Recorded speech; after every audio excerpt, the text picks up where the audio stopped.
아버지의 축복을 받으려고 왔던 에서가 사냥을 마치고 온 에서가 야곱이 자신을 대신하여 그 축복을 받았다는 것을 알고 분노하여서 야곱을 어떻게 하려 했냐면 죽이려고 하였습니다.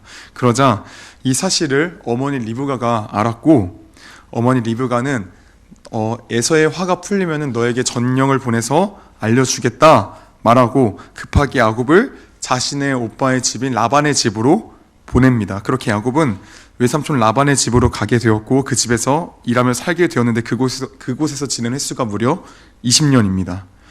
20년의 세월 동안 야곱은 라반의 딸들과 결혼도 하고 자녀도 많이 낳고, 그리고 하나님의 은혜로 말미암아 잔머리의 대가인 라반으로부터 많은 재산을 얻게 되었습니다.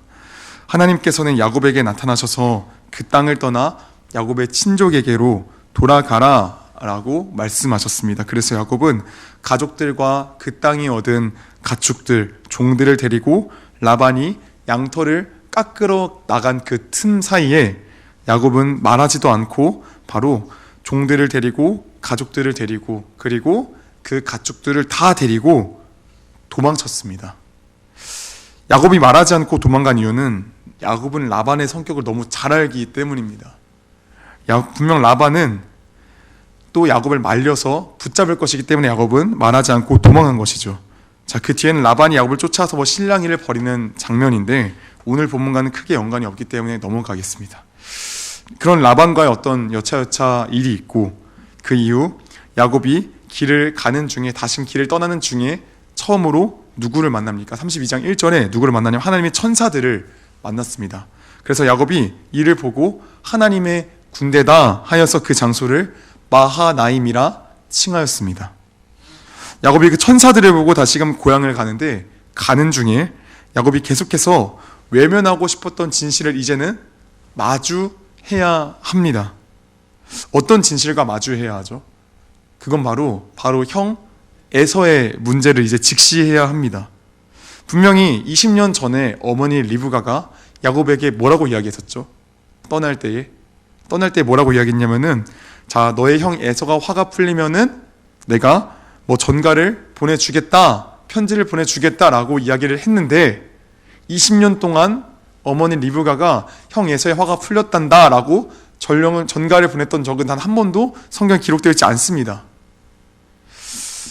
물론 성경에 리브가가 언제 죽었는지 기록되어 있지 않기 때문에 리브가가 일찍이 죽어서 야곱에게 전가를 못 보낸 걸 수도 있습니다. 그러나 우리가 확실하게 알 수 있는 거는 야곱은 형 에서의 화가 지금 풀렸는지 안 모른다라는 겁니다. 그래서 야곱은 심부름꾼을 시켜가지고 형 에서가 지금 화가 났는지 화가 안 났는지 좀 알아보려고 선물 보내서 지금 갔다 와라 라고 지시를 합니다. 심부름꾼이 다녀와서 뭐라고 이야기를 합니까? 형 에서가 지금 400명을 이끌고 당신에게 오고 있습니다. 에서가 400명의 부하들을 이끌고 온다라는 것, 어떤 사람들은 그냥 단순히 야곱을 반겨주러 간 것이다 라고 이야기를 하지만 그게 아니죠. 네. 그게 아니라 야곱을 죽이겠다고 지금 작정하고 지금 오고 있는 거죠. 뭐 한 대 400명까지 필요하겠습니까? 무슨 그쵸. 400명까지 필요 없죠. 네. 네, 좀 그렇습니다. 네. 야곱을 죽이겠다고 지금 오는 거죠. 야곱의 지금 발등에 지금 불이 떨어졌습니다. 자신의 무리를 두 그룹으로 나누기도 해보고, 또 하나님께 이 에서의 문제를 제발 해결해 달라고 기도도 좀 해보고, 또 실질적인 전략도 짜 봅니다. 형에게 순차적으로 선물을 보내서 형 에서의 그 화를 조금씩 누그러뜨리면, 뭔가 처음에는 이제 1억이 왔으면 이제 내가 이런 걸로 화가 풀릴 것 같아? 또 그 다음 재물이 오면 진짜 내가 이거 화 풀릴 것 같아? 그 다음에 좀 풀릴만도 하겠네. 그 다음 이제 야곱이 오면 내 사랑하는 동생 왔니? 이런 어떤 전략을 짰던 거죠. 그렇게 이제 여러 계산을 딱 한 뒤에 시간이 흘러서 밤이 되었습니다. 야곱은 이제 약복강에서 두 아내와 11아들을 데리고 그 강을 약복나루를 건넜습니다. 또 자신에게 딸린 그 모든 소유도 건너 보냈습니다. 자, 이제 그 자리에는 이제 야곱이 혼자만 남아 있습니다. 이제 곧 에서가 자신에게 도래합니다. 에서에게 자신의 전략이 먹혀들지 미지수입니다. 만약에 전략이 먹혀들지 않는다면 자신이 에서와 그의 400명의 군사로부터 도망칠 가능성은 얼마나 될 것인가 생각해 봤을 때 머리가 복잡해집니다. 지금 야곱은 에서의 문제로 그 모든 정신이 팔려 있죠. 또 도망쳐서 라반의 집으로 가기에는 이미 한바탕한 이력이 있어요. 이미 자신의 그 모든 것들을, 모든 재산을 다 가지고 도망쳐 나와서 라반에게 이제 우리 다시 만나지 마자 뭐 이런 식으로 된 것 같아요. 지금 야곱은 에서를 무조건적으로 만날 수밖에 없는 그런 상황에 놓여진 겁니다. 에서를 피할 수도 없고 지금 외면할 수도 없는, 직면할 수밖에 없는 그런 문제에 처해져 있는 겁니다. 우리 삶에도 이러한 에서의 문제가 존재합니다. 우리의 삶에도 피할 수 없고 외면할 수 없고 직면할 수밖에 없는 그런 에서의 문제가 있습니다. 우리의 머릿속을 가득 채워져 있는 그 에서의 문제가 우리에게는 있습니다. 우리에게 어떤 에서의 문제가 있습니까? 여러분들에게는 과연 어떤 에서의 문제가 자리 잡고 있습니까? 우리 학생들에게는 시험이 에서가 될 수 있습니다. 또한 친구와의 관계가 에서가 될 수 있습니다. 그 친구랑 화해해야 되는데 어떻게 화해해야 되지? 어떻게 관계를 좀 온전하게 할 수 있지?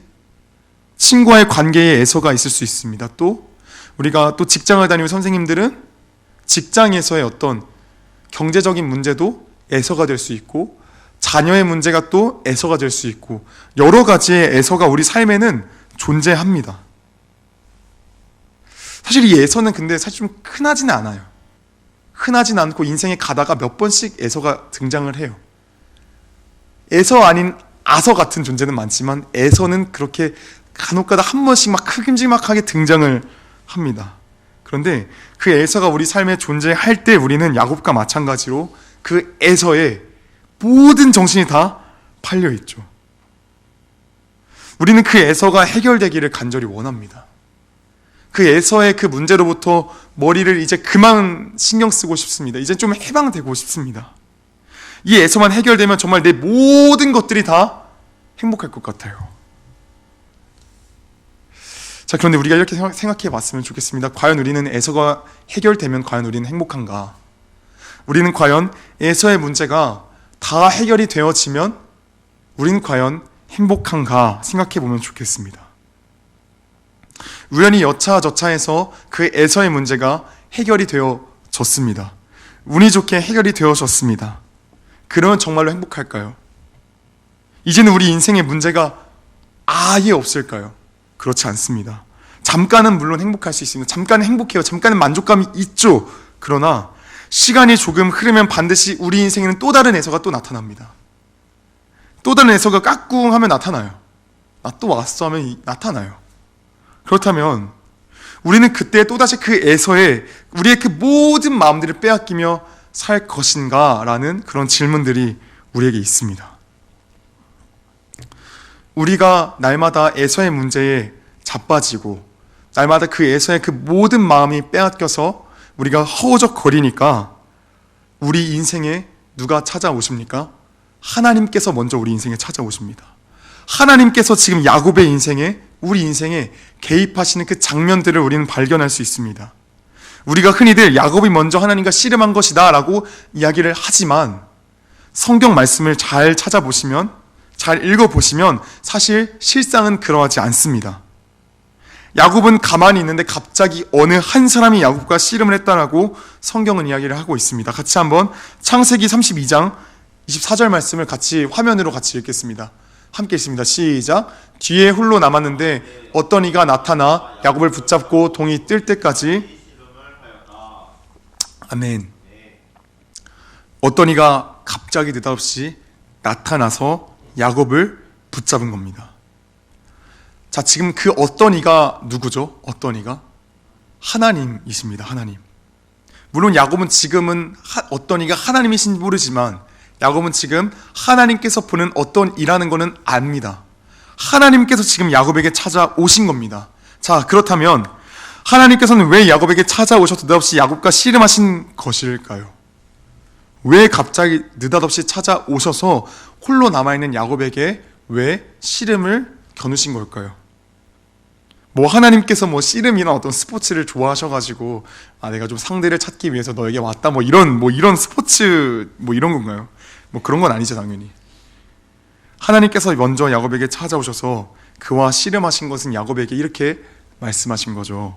야곱아, 이제는 그 에서가 아니라 나를 좀 봐라. 너의 문제는 지금 에서가 아니다. 너의 문제는 지금 나를 보지 않는 거다. 그러니 야곱아, 에서에게서 이제 그만 눈을 돌려서 이제는 나를 봐라 라고 말씀하시기 때문에 하나님께서 야곱에게 찾아오셔서 야곱과 씨름하시는 거죠. 그런데 참 재미난 게 야곱이 그런 하나님의 마음을 아는지 생각해 보면 야곱은 그런 하나님의 마음은 알지 못합니다. 그래서 이 표현이 성경에 어떻게 기록되어져 있냐면 이렇게 기록되어져 있습니다. 그는 도저히 야곱을 이길 수 없다는 것을 알고서 그가 누굽니까? 하나님이십니다. 하나님께서 우리 삶에 우리가 잘못된 길로 갈 때 여러 가지 방법들을 통해서 우리가 그 길이 잘못되었다는 것을 알려주십니다. 보통 우리가 하나님의 말씀을 통해서 우리가 그것들을 듣습니다. 그렇죠? 그런데 하나님께서 우리에게 그런 말씀들을 하실 때 우리가 귀 기울여 듣습니까? 우린 생각보다 잘 안 듣습니다. 우린 잘 안 들어요. 우리는 듣고 그 순간에는 아멘, 맞습니다, 하나님, 제가 이제 돌이키겠습니다 하는데 우리가 예배당 문을 나가는 그 순간부터 어떻게 되냐면 다시금 그 문제에만 시선이 고정되어져 있어요. 다 날아가요. 맞아요. 다 날아가요. 우린 여전히 에서에만 신경이 가 있어요. 하나님을 향해 하는 그 두 눈이 에서에만 꽂혀져 있으니까 그 사이에 하나님이 개입하실 틈이 없는 거죠. 그래서 성경에 이렇게 기록되어져 있던 거죠. 하나님께서 도저히 야곱을 이길 수 없다는 것을 알고서 아무리 여쭤도 듣지 않는 겁니다. 그래서 하나님께서 야곱에게 어떻게 하십니까? 그의 허벅지 관절을 그냥 쳐버리는 거죠. 제가 중학교 1학년 때 축구하다가 허벅지 관절 한번 다쳐본 적이 있습니다. 허벅지 관절, 고관절 쪽을 다쳐본 적이 있는데 그때 제가 아직도 기억나는 게 좀 부끄럽지만 축구하다가 슛하는데 슛 하는데 갑자기 그때 바로 허벅지가 나가가지고 으악 하면서 쓰러졌습니다. 그때. 맞습니다. 부장님, 제가 근데 그때 중학생이니까 이제 좀 엄살을 많이 부릴 때죠, 그때. 그러니까 이제 소리를 막 고래고래 지면서 으아! 하면서 넘어져서 이제 절뚝이면서 그때 병원 갔다가 병원에서 입원했던 기억이 있습니다. 네. 여기 다치면은 이제 못 걷죠. 그쵸? 못 걷습니다. 하나님은 야곱의 허벅지 관절을 치셨습니다. 왜 허벅지 관절을 쳤을까? 생각해 보면 좋겠습니다. 야곱이 어떤 솔루션을 위해서 짰었죠. 어떤 전략을 짰었죠. 전략이 무엇이었죠? 형 에서의 마음을 어떻게 누그러뜨리려 했었죠? 재물을 다 순차적으로 보내서 이렇게 하는 거잖아요. 그렇죠?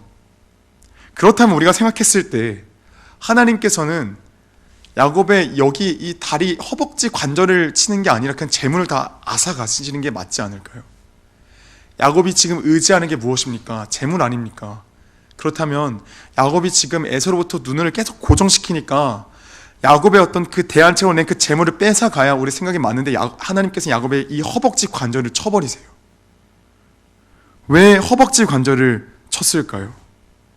야곱이 에서로부터 도망갈 수 있는 최후의 수단이 무엇입니까? 야곱이 에서의 문제를 해결할 수 있는 최후의 수단이 무엇입니까? 바로 자신의 두 발입니다. 허벅지 관절을 다치면 제대로 걸을 수 없습니다. 그러니까 하나님께서는 에서라는 문제에 빠져 절망하고 허덕이는 야곱에게 찾아오셔서 그와 씨름하시며 자신을 보라 말씀하시지만 그가 끝까지 자신을 보지 않자 그의 허벅지 관절을 쳐버리시며 그가 에서로부터 자신을 보호할 그 모든 수단을 제거해 버리시는 겁니다. 그래서 하나님께서는 그 문제로부터 눈을 들어서 하나님을 바라보라고 허벅지의 관절을 쳤던 겁니다. 참 재미난 게 야곱이 허벅지 관절을 다치니까 어떻게 반응합니까? 이 성경이 참 재밌어요. 이 부분이 참 어떻게 고백되어져 있냐면 그제서야 야곱이 자신을 축복하지 않으면 당신을 보내지 않겠다 하며 하나님께 때를 씁니다. 물론 아까도 말씀드렸지만 야곱은 지금 이가 하나님인지는 모릅니다. 물론 그렇지만 그 야곱이 지금 이 사람을 누구라고 생각하냐면은 적어도 하나님이 보낸 어떤 사람이다라는 정도는 생각하고 있습니다. 아마 제 생각에 하나님의 천사라고 생각하지 않았을까 싶습니다. 32장 1절에 천사들이 거기에 마하나임 진을 치고 있었기 때문에 그가 아마 하나님이 보낸 천사라고 저는 생각을 합니다. 야곱은 지금 그 천사에게, 자신이 생각하는 그 하나님이 보낸 자에게 때를 씁니다. 자신이 의지했던 그 수산들이 다 사라져 버리니까 누구밖에 남는 게 없습니까? 하나님밖에 지금 남는 게 없는 겁니다. 지금 하나님만 지금 붙잡아 살 수 있는 겁니다. 사랑하는 여러분, 지금 우리 삶에 무엇이 남아 있습니까? 우리 삶에 무엇이 남아 있습니까? 생각해 보면 좋겠습니다. 우리가 그 에서 앞에, 에서라는 그 문제 앞에, 여러 가지 그 문제들 앞에서 그 에서를 해결할 그 방도가 무엇이 있습니까? 나의 어떤 지식과 나의 경험과 나의 어떤 돈과 재물과 어떤 여러 가지 것들, 여러 힘들, 그것이 남아 있습니까? 아니면 하나님만 남아 있습니까? 무엇이 우리에게 지금 남아 있습니까? 한번 생각해 보면 좋겠습니다. 야곱이 허벅지 관절을 다치고 자신을 축복하기 전까지는 절대로 보내지 않겠다며 간절히 그 하나님을 붙잡으니 하나님께서는 그 야곱에게 어떻게 하셨습니까? 그의 이름을 야곱 속이는 자에서 네가 하나님과 거루어 이겼다라는 의미의 이스라엘이라 부르십니다. 이 말이 무슨 뜻이냐면 자신을 축복해달라고 때를 쓰는 그 야곱에게 하나님께서 져주셨다라는 거죠. 그 말은 즉슨 에서의 문제를 내가 해결해 주겠다라는 것과 같은 의미죠. 그래서 이후에 에서의 문제가 어떻게 해결이 되어집니까? 눈 깜짝할 사이 해결이 되어집니다. 창세기 33장 4절 말씀을 같이 한번 읽겠습니다. 함께 읽습니다. 시작. 에서가 달려와서 그를 맞이하여 안고 목을 어금 맞추어 그와 입 맞추고. 아멘. 에서의 문제가 너무나도 쉽게 해결되어졌습니다. 나를 분명히 죽이려고 왔던 저 400명의 군사들과 에서가 갑자기 나에게 뛰어와서 반겨주는 겁니다. 사랑하는 여러분, 우리 삶에서 지금 무엇을 바라보고 있습니까? 에서를 바라보고 있습니까? 아니면 예수님을 바라보고 있습니까? 에서만 바라본다라는 것은 빈독에 물 붓는 짓과 같습니다. 해결이 안 되는 일입니다. 성경은 이를 뭐라 표현하냐면 예레미야 2장 13절 말씀을 같이 한번 읽도록 하겠습니다. 성경은 이를 이렇게 표현합니다. 같이 읽습니다. 시작. 참으로 나의 백성이 두 가지 악을 저질렀다. 하나는 생수의 근원인 나를 버린 것이고 또 하나는 전혀 물이 고이지 않는 물이 새는 웅덩이를 파서 그것을 샘으로 삼은 것이다. 아멘. 왜 이스라엘 백성들이 우상 숭배를 했습니까? 왜 우상을 섬겼습니까? 다른 게 아닙니다. 그 에서의 문제를 해결하기 위하여서 우상을 섬겼던 겁니다. 자신을 죽음으로 몰고 갈 그 에서의 문제를 해결하기 위해서 하나님을 대신할 그 온갖 우상들을 섬긴 겁니다. 요한복음 4장 14절 말씀을 같이 한번 읽겠습니다. 같이 한번 읽습니다. 시작. 그러나 내가 주는 물을 마시는 사람은 영원히 목마르지 아니할 것이다. 내가 주는 물은 그 사람 속에서 영생에 이르게 하는 샘물이 될 것이다. 아멘. 기억해야 됩니다. 예수님만이 생수의 근원 되시는 분이십니다. 그분을 우리는 바라봐야 되고 그분께서 그분을 바라볼 때 우리의 문제가 해결되어짐을 우리는 기억해야 합니다. 오늘 본문에서의 야곱은 결국 자신을 가로막는 그 에서의 문제가 하나님을 바라볼 때 해결되었습니다. 그런데 이렇게 물을 수 있습니다. 이런 생각이 들 수 있습니다. 예수를 바라봐도 문제가 해결되지 않는다라고 이야기할 수 있죠. 맞습니다. 예수를 바라봐도 우리에겐 여전히 그 문제가 해결되지 않을 때가 솔직히 태반입니다. 내가 무엇인가를 놓고 기도했는데 여전히 내게 그 무엇이 주어지지 않을 때가 많이 있습니다. 그러나 여러분, 중요한 것이 무엇입니까?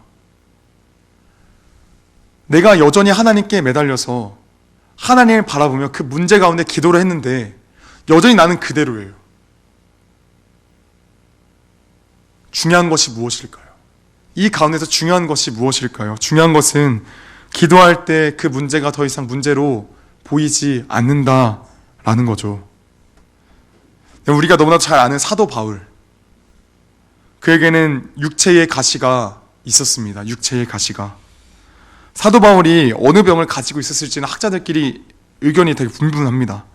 누군가는 그가 분명히 곱추였을 것이다, 허리가 완전히 펴서 쉴 수가 없었을 것이다, 또 어떤 이는 안질이 있었을 것이다, 또 안질로 인해서 두통이 매우 극심했을 것이다. 의견이 굉장히 다양합니다. 어떤 사람은 사도 바울의 질병이 30가지가 됐을 것이다 라고 이야기하는 학자도 있습니다. 그런데 우리가 확실한 것은 그는 아마 걸어다니는 종합병원이었을 겁니다. 그런 사도 바울이 자신의 육체의 가시 때문에 하나님의 사역에 방해가 되는 것 같으니까 3번이나 이것을 고쳐달라라고 하나님께 간구하였습니다. 그런데 하나님께서 이 기도를, 나의 이 육체의 가시를 고쳐달라는 이 사도 바울의 그 기도를 들어주셨습니까? 안 들어주셨습니다. 왜 하나님께서 사도 바울의 그 육체의 가시를 고쳐주지 않으셨습니까? 사도 바울이 그 육체를 가지고 자신의 유익을 위해 사용할 인물도 아니지 않습니까? 분명 하나님의 영광을 위해 살 인물인데 왜 하나님은 사도 바울의 그 육체의 가시를 고쳐주지 않으셨냔 말입니다. 고린도후서 12장 7절 말씀을 같이 읽겠습니다. 같이 한번 읽습니다. 시작. 여러 계시를 받은 것이 지극히 크므로 너무 자만하지 않게 하시려고 내 육체의 가시 곧 사탄의 사자를 주셨으니 이는 나를 쳐서 너무 자만하지 않게 하려 하심이라. 아멘. 하나님께 사도 바울에게 육체의 가시 허락하신 것은 사도 바울이 여러 계시를 받은 것이 너무 커서, 지극히 커서 교만하지 않게 하시려고 육체의 가시를 허락하신 겁니다. 그래서 사도 바울이 그제서야 고린도후서 12장 8절을 그 뒤에 다시금 또 보시면은 그때 또 이것이 내게서 떠나가게 하기 위해 내가 3번 주께 간구하였다라고 기록이 되어져 있습니다. 그때 하나님께서 사도 바울에게 뭐라 이야기를 하십니까? 고린도후서 12장 9절에서 10절 말씀을 같이 한번 읽겠습니다. 읽습니다. 시작. 나에게 이르시기를 내 은혜가 내게 족하도다. 이는 내 능력이 약한 데서 온전하여 짐이라 하신지라. 그러므로 도리어 크게 기뻐함으로 나의 여러 약한 것들에 대하여 자랑하리니 이는 그리스도의 능력이 내게 머물게 하려 함이라. 그러므로 내가 그리스도를 위하여 약한 것들과 능욕과 궁핍과 박해와 곤고를 기뻐하노니 이는 내가 약한 그때에 강함이라. 아멘. 이는 내가 약한 그때에 강함이라. 강함이라. 바울이 이때부터 자신의 병을 고쳐달라고 하나님께 기도하지 않았습니다. 그렇다면 바울에게 이 문제가 더 이상 문제로 남아 있었습니까? 바울에게 문제는 더 이상 문제가 아니었습니다. 바울은 여전히 금은 육체의 가시가 남아 있었으나 그리스도의 평강이 그를 덮어서 그는 치유받은 자가 되었습니다. 그는 고침받은 자가 되었습니다. 그래서 빌립보 4장 6절부터 7절 말씀에 사도 바울이 너무나 당당하게 이렇게 이야기를 하는 거죠. 아무것도 염려하지 말고 다만 모든 일에 기도와 간구로 너희 구할 것에 감사함으로 하나님께 아뢰라. 그래야 모든 지각에 뛰어난 하나님의 평강이 그리스도 예수 안에서 너희 마음과 생각을 지키시리라. 아멘. 사도 바울이 이 빌립보서를 어디서 썼습니까? 감옥에서 썼죠. 그렇죠? 감옥에서 썼을 때에 그때 바울의 질병이 없었나요? 여전히 있었죠. 그런데 사도 바울이 너무나 담대하게 이 말씀을 빌립보 교회에 쓰는 것은, 적는 것은 자신이 그 경험을 했기 때문입니다. 아무것도 염려하지 말고 다만 모든 일에 기도와 간구로 너희 구할 것을 감사함으로 하나님께 아뢰라. 사도 바울의 질병이 고쳐졌습니까? 사도 바울이 3번이나 그렇게 질병을 고쳐주세요 주님, 제발 좀 고쳐주세요 주님 했는데 고쳐졌습니까? 안 고쳐졌습니다. 그런데 왜 사도 바울이 왜 너희가 아무것도 염려하지 말고 너희 구할 것을 감사함으로 하니까 아뢰라라고 이야기를 합니까? 왜 감사함으로 그걸 받았다 이야기를 합니까? 사도 바울은 그 육체의 가시가 치료되지 않았습니다. 받지 못했습니다. 그런데 어떻게 감사함으로 너희 구할 것을 감사함으로 하니까 아뢰라라고 어떻게 사도 바울이 이야기할 수 있냐는 말입니다. 사도 바울은 그 육체의 질병을 해결받지 못하였지만 여전히 자신은 아프고 여전히 힘들고 여전히 고통스러웠지만 여전히 그 마음 가운데는 그 마음가운데는 그리스도 예수의 평강이 그 마음을 덮어서 그는 이미 치유받은 자가 되었다라는 겁니다. 그래서 그 뒤에 사도 바울이 고백을 하는 거죠. 그리스도 예수와의 평강이 너희 마음과 생각을 지키시리라. 평강이 마음과 생각을 지키시리라. 사랑하는 여러분, 저는 지금껏 신앙이 커지면 커질수록 제 자신이 강해지는 것이라 저는 생각해 왔습니다. 내 믿음이, 내 신앙이 막 강해져서 나중에는 죄를 짓지 않고 뭔가 좀 강해져서 뭔가 좀 떳떳한 그런 그리스도인 신앙인이 될 줄 알았습니다. 좀 빛이 나는 그런 그리스도인이 될 줄 알았습니다. 그런데 신앙생활을 하면 할수록 느껴지는 것이 무엇입니까? 우리가 깨닫는 것이 무엇입니까? 가면 갈수록 내 죄성은 너무나 더욱 선명하게 보여진다라는 겁니다. 이 마음을 한 번씩 뒤집어서 까서 이 마음을 한번 살펴보면 아주 가관이죠. 그렇죠? 여전히 나는 누군가를 질투하고, 여전히 나는 누군가를 정죄하고 간음하며 비방하며 악한 짓을 이 마음가에서 계속해서 죄를 짓고 있다라는 거죠. 아까도 부장님이 이야기했던 것처럼, 아까도 고백했던 것처럼 어제 그 청년을 바라보면서 나는 괜찮은데, 나는 좀 괜찮은데 하는 게 우리 마음이다라는 거죠. 그게 이 악한 마음이다라는 거죠.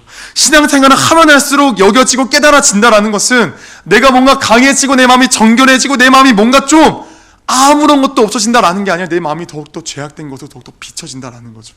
보여진다라는 거죠. 그래서 신앙생활 하면 할수록 주님을 더 알아가면 알아갈수록 한 가지 확실하게 알 수 있는 것은 무엇이냐면, 나라는 존재가 그닥 괜찮은 존재가 아니구나. 아, 나 생각보다 별로구나. 나 좀 괜찮은 줄 알았는데 나 되게 구린 존재구나 라는 걸 알아가죠. 그래서 우리가 구리고 별로인 존재여서 우리에게 누가 필요합니까? 우리에게 누가 필요합니까? 주님이 필요합니다. 이 죄를 해결해 주실 주님이 필요합니다. 이 마음의 악함을 해결해 주실 주님이 너무나도 필요합니다. 날마다 잔 물결도 왔다 갔다 하는 게 우리입니다. 거대한 물결 한번 치면 다시 쓸려가는 게 우리입니다. 만물의 부패보다 더 부패함이 나의 마음이라고 고백하지 않습니까? 우리 마음이 그러합니다. 그래서 우리는 주님이 필요합니다. 다른 사람들이 신에게 의지하는 우리가 약해 보인다, 나약해 보인다, 너 왜 그렇게 사냐라고 우리를 조롱하지만, 그런데 그게 맞습니다. 사실이죠. 그게 너무 사실이죠. 우린 연약합니다. 그래서 우리는 뭐가 필요하다고요? 주님이 더욱 필요하다라고요. 고린도서 4장 7절부터 10절 말씀을 같이 한번 읽어보겠습니다. 같이 한번 읽습니다. 시작. 우리가 이 보배를 질그릇에 가졌으니 이는 심히 큰 능력은 하나님께 있고 우리에게 있지 아니함을 알게 하려 함이라. 우리가 사방으로 우겨쌈을 당하여도 쌓이지 아니하며 답답한 일을 당하여도 낙심하지 아니하며 박해를 받아도 버림받지 아니하며 거꾸로 뛰를 당하여도 망하지 아니하고 우리가 항상 예수의 죽음을 목음에 짊어짐은 예수의 생명이 또한 우리 몸에 나타나게 하려 함이라. 아멘. 아멘. 자주 말씀드렸습니다. 우린 연약한 질그릇과 같지만 그 안에 보배이신 예수님이 우리 안에 계십니다. 그런데 그 빛이 우리가 깨지지 않으면 그 빛은 밖으로 새어져 나오지가 않습니다. 우리가 깨지지 않은 그 부분에는 빛이 새어져 나오지가 않습니다. 우리가 깨어져야만 그 빛이 그 질그릇 가운데 흩어져 나옵니다. 사랑하는 여러분, 우리가 날마다 주님께로 나아가기를 원합니다. 우리는 연약하여서 주님께로 나아가는 것이 지극히 정상적인 일입니다. 우리가 날마다 그 애서에 몰두하면, 날마다 그 애서가 전부라 여기면은, 날마다 그 예수의 나의 시선과 나의 생각들이 고정되어 있으면은 우리는 그 주님의 빛을 우리 가운데서 발견할 수 없습니다. 그 애서가 이제는 전부라 여기지 말고 이제는 그 애서에게서 눈을 들어 주님을 바라보았으면 좋겠습니다. 그 주님께 모든 것을 의지했으면 좋겠습니다. 그때 더 이상 그 애서가 더 이상 애서로 보이렵니까? 보이지 않게 됩니다. 그 애서는 더 이상 애서가 아닌 겁니다. 문제가 문제로 보이지 않는 겁니다. 그냥 선하신 주님을 믿음으로 그 주님께서 행하실 일들을 기대하며 나아가는 겁니다. 그래서 한나가 어떻게 합니까? 한나가 기도하는데, 한나가 그냥 엘리 대제사장이 하나님이 너의 간구를 들으실 거다 그 한마디, 그냥 지나가다 하는 말 아닙니까? 그 엘리 대제사장이 그냥 지나가다가 성도가 울고 있으니까, 성도가 울고 있어 기도하는데 그 성도에게 가서 하나님이 당신의 기도를 들어주지 않을 겁니다 라고 어떻게 이야기합니까? 그냥 지나가다 그냥 빈말로 이야기한 거죠. 하나님께 당신의 기도를 들어주실 겁니다. 그런데 한나가 그 말씀을 어떻게 합니까? 수용해서 믿습니다. 그 말씀이 하나님의 말씀이라 들어지니까 아이를 낳은 뒤에 한나의 얼굴빛이 사라졌더라가 아니라 아이를 여전히 임신하지 않음에도 불구하고 그 다음날에 일어나서 일찍이 집을 떠나서 그 뒤로부터는 한나의 얼굴빛이 근심이 없어졌더라라고 성경이 이야기한 뒤에 그 한나가 임신을 하게 되어지는 과정이 나타나죠. 더 이상 그 에서가 에서로 보이지 않게 되는 겁니다. 하나님을 바라보니까 더 이상 문제가 문제로 보이지 않는 겁니다. 에서 너머에 계신 우리가 하나님을 바라보기를 원합니다. 예수 바라보며 날마다 예수님과 동행하며 왜 우리 공동체 가운데 이렇게 허락하시는 걸까? 하나님의 뜻과 그 목적을 날마다 생각하며 그 하나님의 뜻하신 바대로 우리가 한 걸음 한 걸음 주님과 동행하며 나아가는 우리 중고등부 되기를 원합니다. 그런 중고등부가 나아갈 때 주님께서 역사하실 줄로 믿습니다.